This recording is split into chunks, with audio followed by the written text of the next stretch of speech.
14장 12절에서 24절입니다.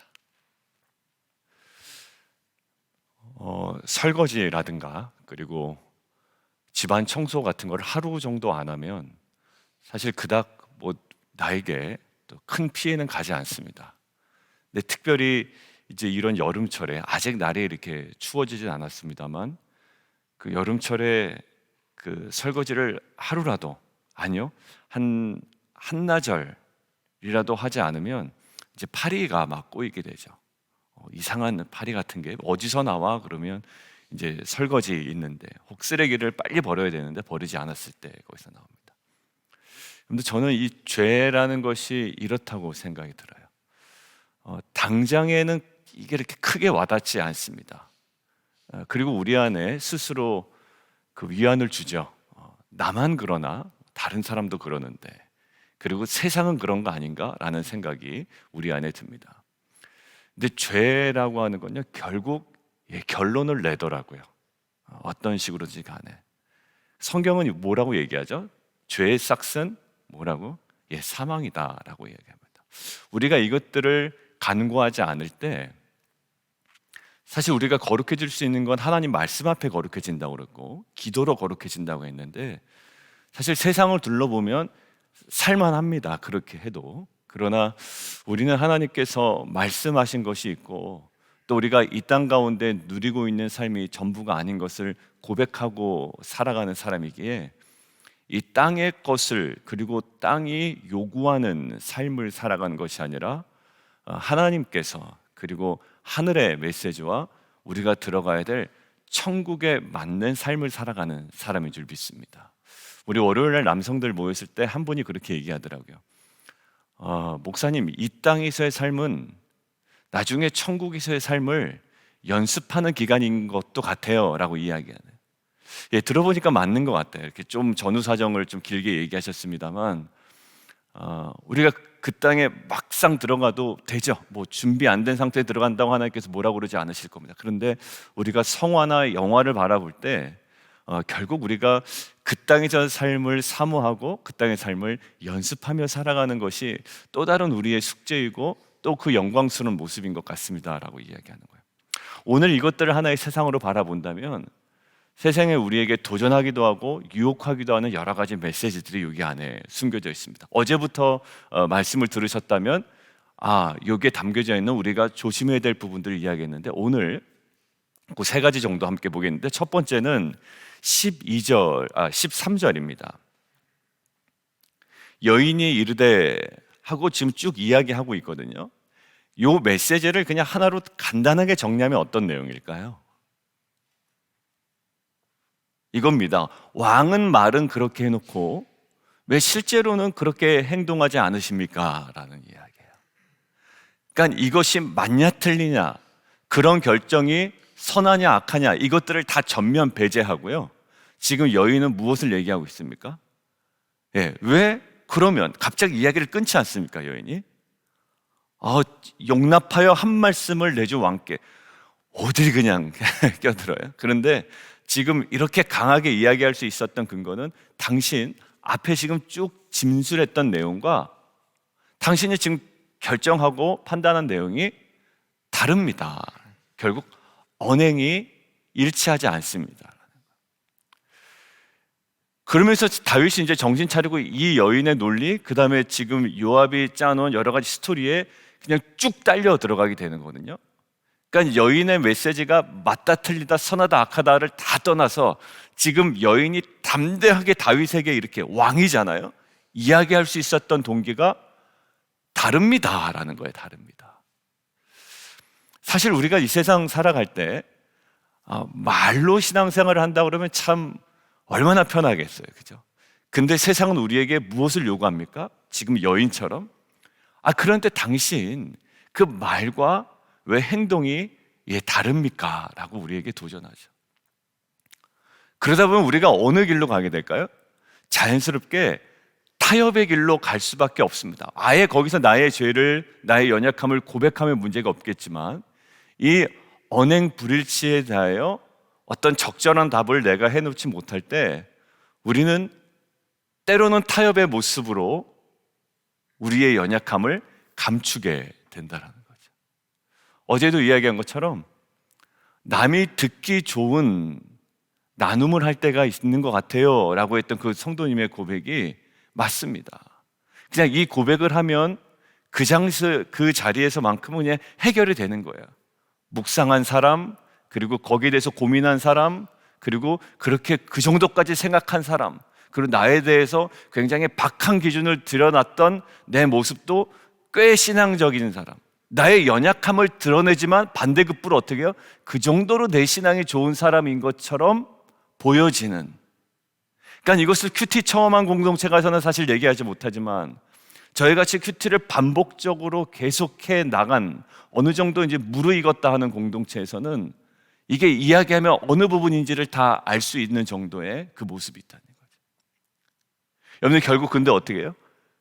거기에 나의 고백이 삶으로 이어지지 않을 때 우리는 그 말씀의 권위가 그 인생 안에, 생명 안에, 삶 안에 점점점 약화되는 것을 느끼고 있죠.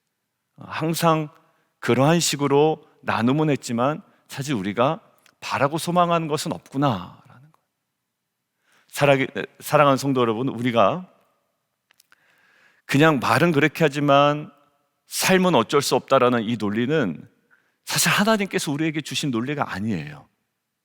내가 거룩하니 너희도 거룩하라 라고 하셨어요. 제자들에게 얘기할 때 뭐라고 얘기하셨냐면 너희의 선한 행실, 착한 행실로 말미암아 사람 앞에 뭐하게 하라? 비추게 하라. 그리고 너희가 서로 사랑하면 뭐할 줄 아리라? 너희가 내 제자인 줄 아니라. 뭐 너에 대한 가혹한 나눔과 고백을 하면 저 사람은 자신에 대해서 굉장히 아주 예리한 잣대를 들이대고 있구나, 신앙적이구나, 그 나눔 때문에 감동받는 것이 아니라 나중에는 그 나눔 때문에 오히려 실망하게 된단 말이야. 항상 말은 그랬고서 왜 삶이 그렇지? 라는, 마치 여인이 당신 말한 대로 왜 행동은 안 했습니까? 라고 이야기하는 것처럼 결국 우리의 승부는 어딜까요? 큐티의 나눔보다 어제 거기에 열매가 뭐랬죠? 큐티 나눔이 꽃이라면 그 말씀 앞에 우리가 자기를 부인하고 삶으로 정말 치열하게 살아간 그 적용, 우리가 적용이란 말을 너무 쉽게 얘기하지만 그 적용, 삶의 헌신, 이걸 뭐라고요? 열매라고 그런다고요. 꽃이 져야 열매가 생깁니다. 여러분 거기에는 이 다윗이 여인에게 어떻게 보면 논리적으로 꼼짝하지 못했던 이 모습이 저희들의 연약함임에도 불구하고 이 모든 것까지도 가능하도록 성령 하나님은 우리를 도우시는 줄 믿습니다.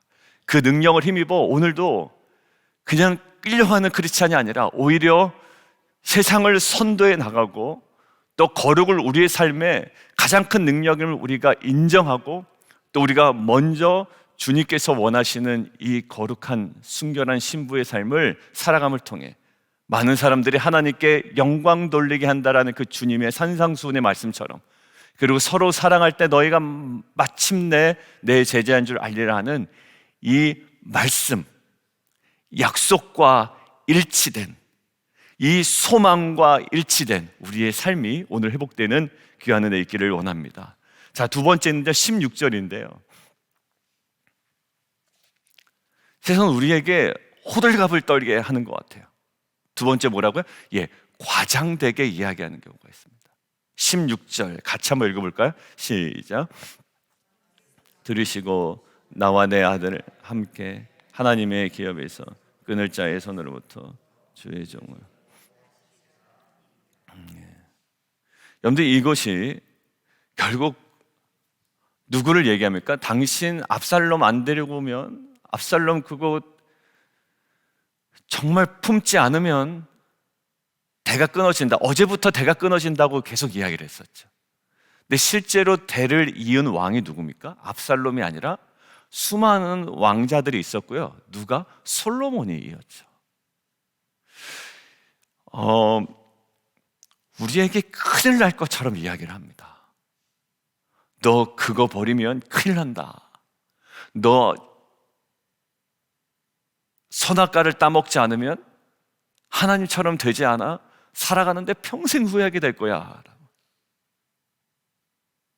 우리로 하여금 무엇인가를 하지 않으면 큰일 날 것처럼 이야기합니다. 여러분들, 이것은 예수님께서도 받으신 유혹이었거든요. 언제요? 처음 사역 시작하기 전과 사역 마치실 십자가에서. 사역하기 전에는요, 너 나한테 절해. 그러면 내가 권세 줄 거야. 권세 없으면 사역하기 굉장히 힘들 거다. 십자가 가지고만 안 된다. 아무리 성경이 십자가를 얘기해도 그런 것들은 그런 관념이나 그런 마음으로 하라는 거지. 그래도 이거 없으면 큰일 날 거야 라는 거예요. 떡 없으면 어떻게 하겠냐? 큰일 난다. 예수님 뭐라고 그러셨어요? 사람이 떡도 필요해. 그런데 떡으로만 사는 것은 아니야. 여러분들, 이런 분명한 관점이 우리 가운데 살아있지 않으면 과장된 세상의 메시지와 이거 아니면 큰일 난다라는 세상의 어찌 보면 협박조의 메시지에 우리가 속수무책으로 당한단 말이에요. 우리 성도님들하고 얘기할 때 옆에서 이야기를 한대요. 막 이렇게 안 하면 당신 큰일 나. 그 성도님이 그러시더라고요. 제가 거기에 휘둘리지 않을래요, 목사님. 이렇게 얘기하시더라고요. 예. 세상은 우리를 부추깁니다. 큰일 날 것처럼. 그리고 마지막 예수님 십자가에 달리실 때 뭐라고 얘기하죠? 너 내려와봐. 너 내려오지 않으면 사람들이 아무도 믿지 않을 거야. 너 큰일 난다라는 거예요. 우리가 십자가 길로 막 가려고 하는데, 야, 그거 보고 누가 가겠냐라는 거예요. 너 큰일 난다. 야, 어떻게 교회 다니는 사람이 이렇게 어리숙하냐? 근데 지금 이 여인의 메시지는요, 사실 결론적으로 봐도 맞지 않아요. 압살롬은 죽었고요, 결국 솔로몬이 왕위를 잇게 되죠. 대 끊어지지 않았습니다. 하나님 그러신 분 아니었어요. 요압이 다윗의 감정을 고려해서 만든 이야기라고 어제 초반부에 얘기 말씀드렸죠. 여러분들, 결국 과장되고 마치 큰일 날 것처럼 우리에게 최근에 도전했던 세상의 메시지가 있습니까? 예, 있습니다.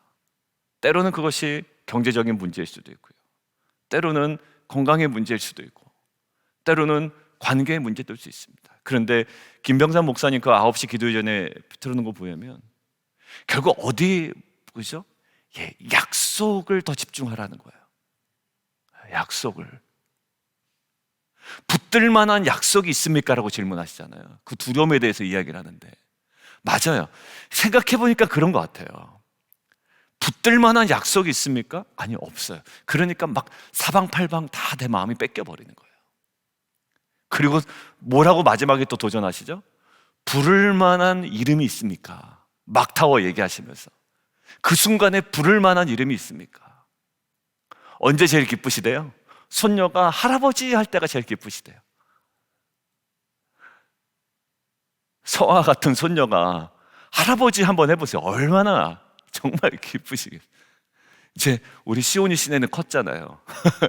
큰애하고 조그만 애 또 달라, 그죠? 저희도 애들이 다 커가지고 느낌이 잘 안 생기는데 서아 딱 생각하면, 그죠? 서아가 할아버지 하면 얼마나, 아이고, 없는 돈 정말 빛을 내서라도 막 줄 것 같아요.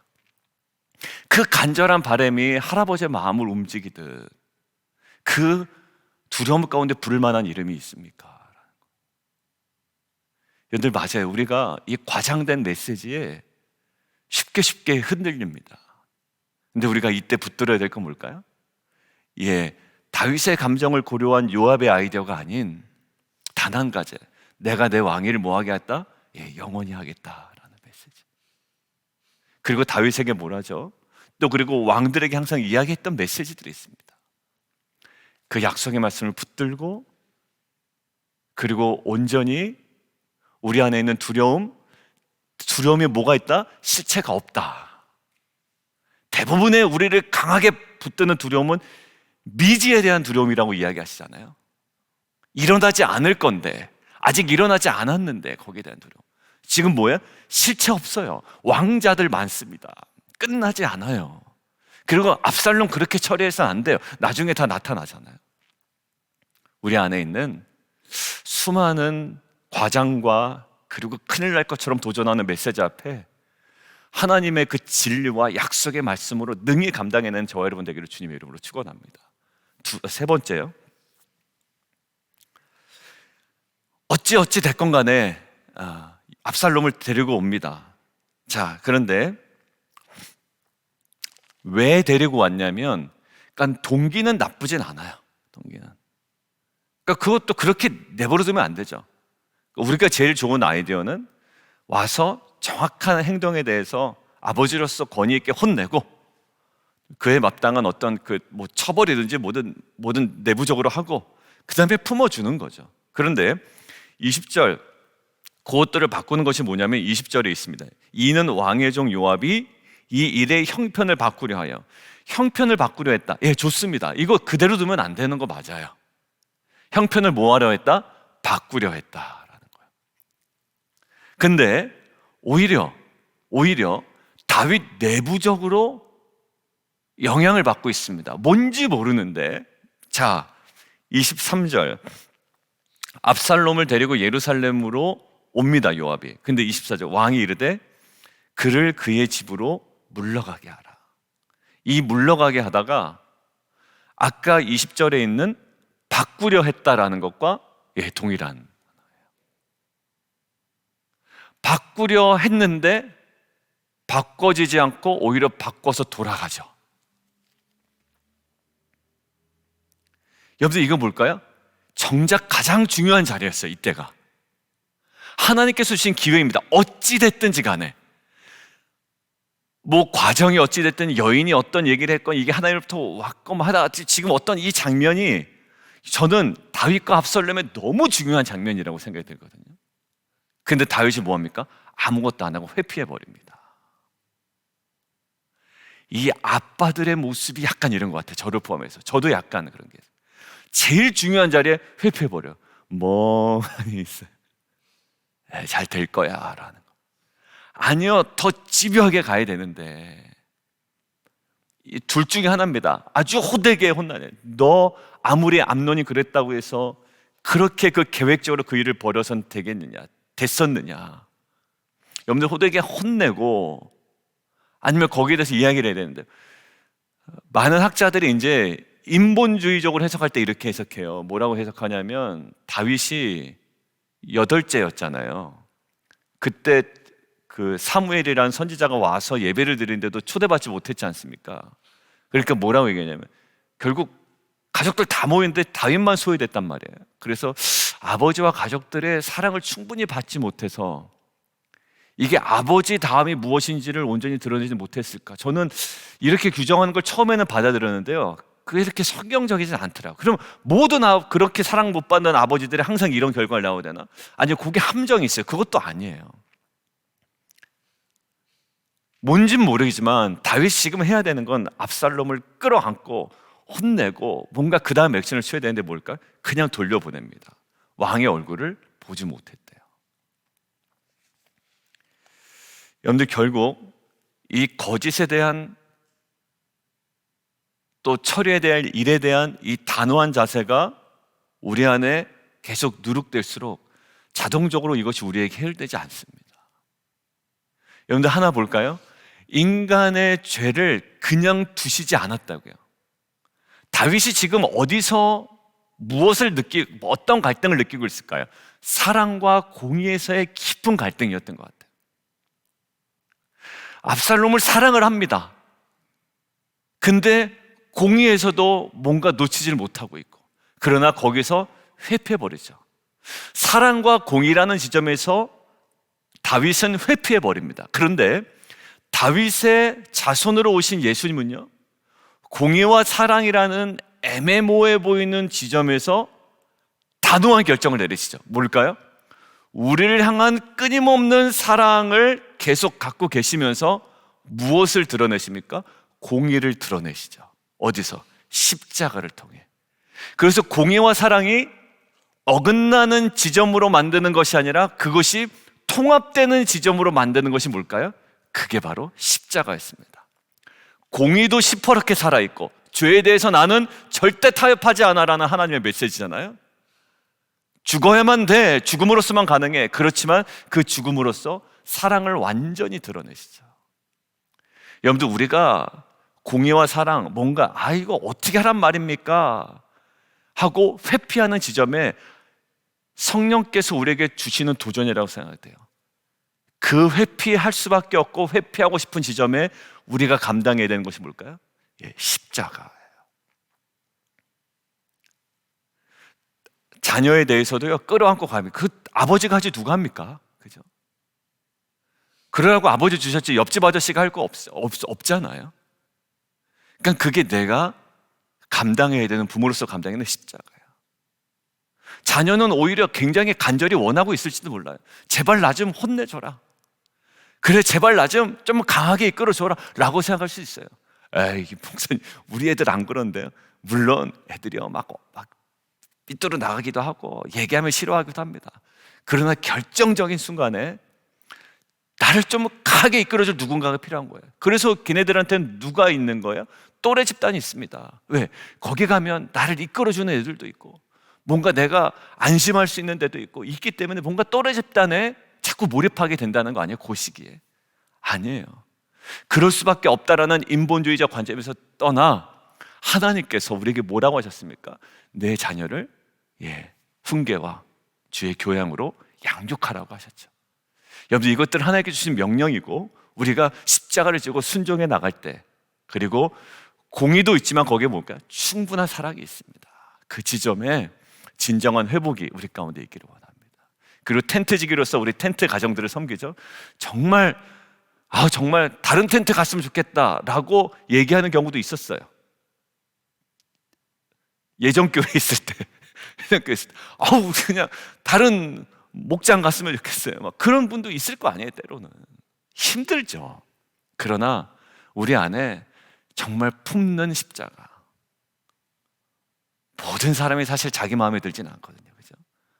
목사가 성도를 바라볼 때도 그렇고 성도가 목사를 바라볼 때도 그렇고 서로 간에 바라볼 때도 그렇고. 그러나 하나님께서 우리에게 주신 영광스러움이 있습니다. 뭘까요?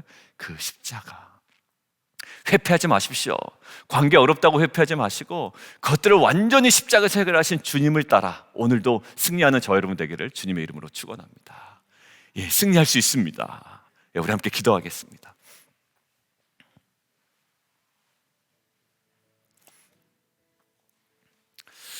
오늘 세 가지를 봤어요. 세상이 우리에게 깜짝 놀랄만하게 도전하는 게 있습니다. 너 당신 말하는 것과 행동하는 거 달라 이렇게 얘기하는 거예요. 이거는 뭐 세상이 얘기하든 자녀가 얘기하든 또 배우자가 이야기하든 이거는 정말 깜짝 놀라고 스스로에 대해서 정말 창피한 일이잖아요. 근데 우리 그럴 만한 존재다? 아니에요. 그렇지 않을 수 있어요. 그리고 성령께서 우리를 도우십니다. 우리 안에 이런 정말 회복이 있으면 좋겠어요. 그 두 번째 메시지가 어떤 메시지예요? 우리를 과장되게 하는 메시지. 우리의 감정을 흥분시키고 이거 안 하면 큰일 날 것처럼 합니다. 정작 중요한 걸 놓치게 하죠. 하나님의 그 약속이에요. 그 약속을 붙잡을 통해 과장되고 없으면 큰일 날 것처럼 도전하는 세상 앞에 마음 흔들리지 아니하고 승리하는 우리 공동체가 되기를 원하고요. 그리고 우리로 하여금 뭐하게 하나요? 회피하게 한다고요. 세상은 안 돼. 그리고 생각해봐, 공의와 사랑이 어떻게 이게 연합되어지냐.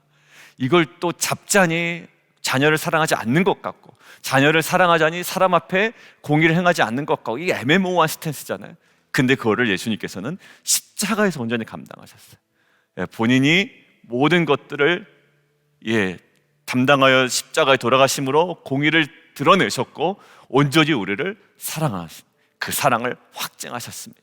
우리 안에 정말 주님께서 우리에게 본을 보여주신 그 십자가의 삶으로 애매모호에는 이 스탠스에서 하나님 우리의 발과 우리의 다리와 우리의 걸음을 하나님 새롭게 내딛게 하여 주사 이제 하나님 온전한 하나님 부르심이 있는 자로서 그 사명을 감당해내는 귀한 공동체 되게 도와주시옵소서. 우리 함께 기도하며 함께 나가도록 하겠습니다. 기도하겠습니다.